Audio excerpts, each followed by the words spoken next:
I can't, it keeps getting incredibler and incredibler. I went to the pronunciation class, he went to the vocabulary workshop. It's thrilling, you know, if you think about what you would pay for a ticket to see a concert like this, I say it's priceless, you know, and there's no amount of money who could, and this is, you know, you kind of have to be psychically sifted to find your way here to this gathering, to be privileged to witness the beautiful art expressed by these artists tonight. It's so amazing, and such a wide variety too, you know. Just awesome. Our next artist, you know, I go back quite a ways with this guy.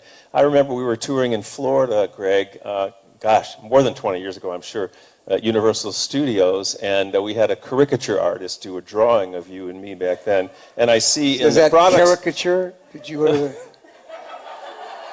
It was a charcuterie artist.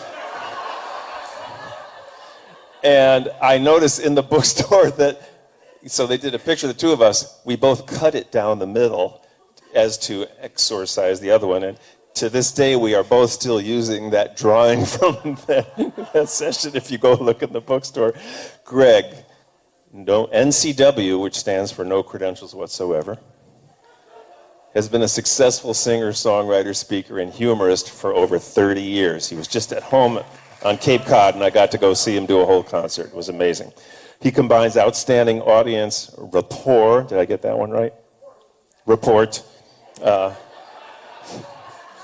With an irreverent sense of humor, and has a special interest in the relationship of music, laughter, and lifestyle to physical and emotional well-being.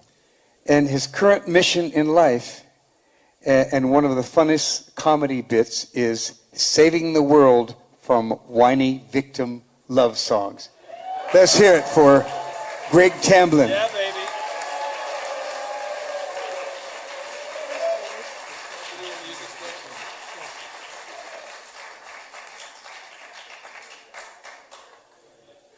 Really, I'm just here to make everybody else look good. They asked me if I would follow Kimbaloo, and I said, anywhere. You know, I was sitting here watching everybody up here tonight. Richard and Sue have been doing this together so long, and it just hit me. It's like Unity, it's like New Thought's version of Sonny and Cher. Really? I mean, next time they're up here doing that thing, just think about that. You'll start laughing.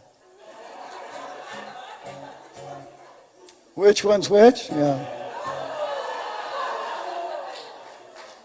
And the other thing I want to mention is Susie Holter. I love you, darling. And you know, there's so many great T-shirts for sale here, but the one that's not for sale was probably my favorite of all time. Susie was wearing it last year, the year before. I have this great picture of you with this big grin on your face and this T-shirt that says, "You mess with me, you mess with the whole trailer park."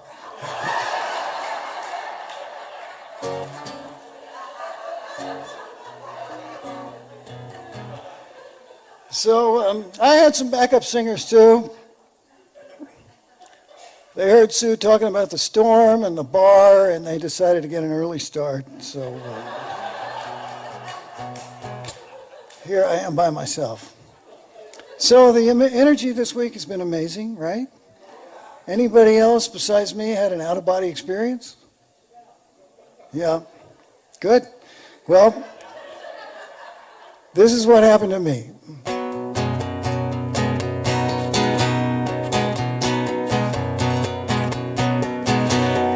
The night I left my body, I really had a ball.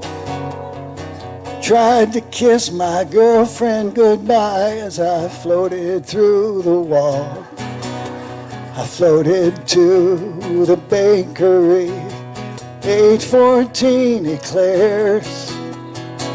I wasn't worried about getting fat, 'cause my body wasn't there.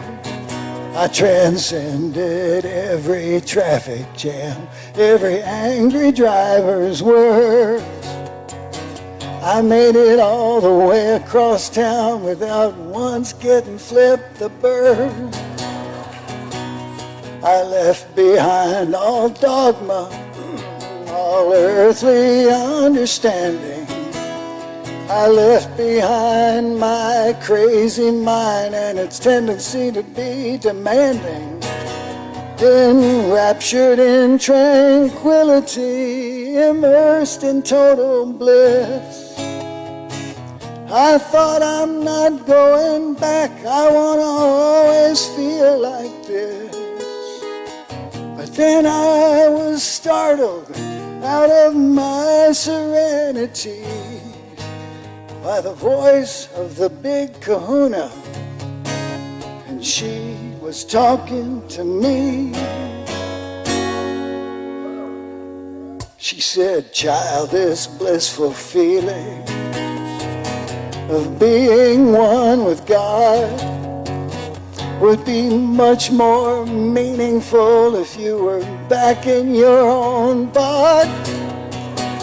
But God, I said, this world of food and sex and Fox News, it's a trap. And how am I supposed to stay serene in all that stuff? She said, precious soul, little one, here's what you need to do. Just find that sweet and peaceful place that's me inside of you. If you go back, I promise I'll provide you a reminder to surrender your ego every day to something higher.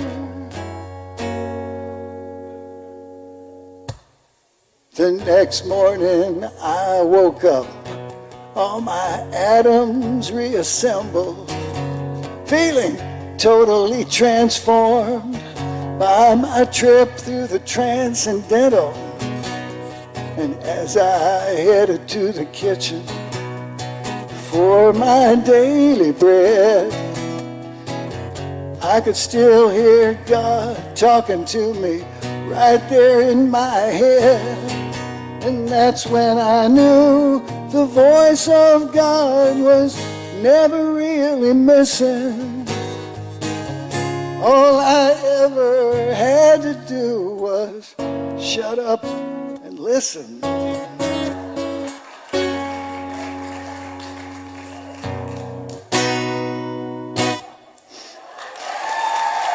Thank you.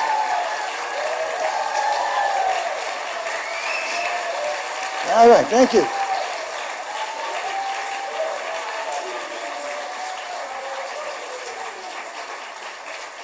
Awesome.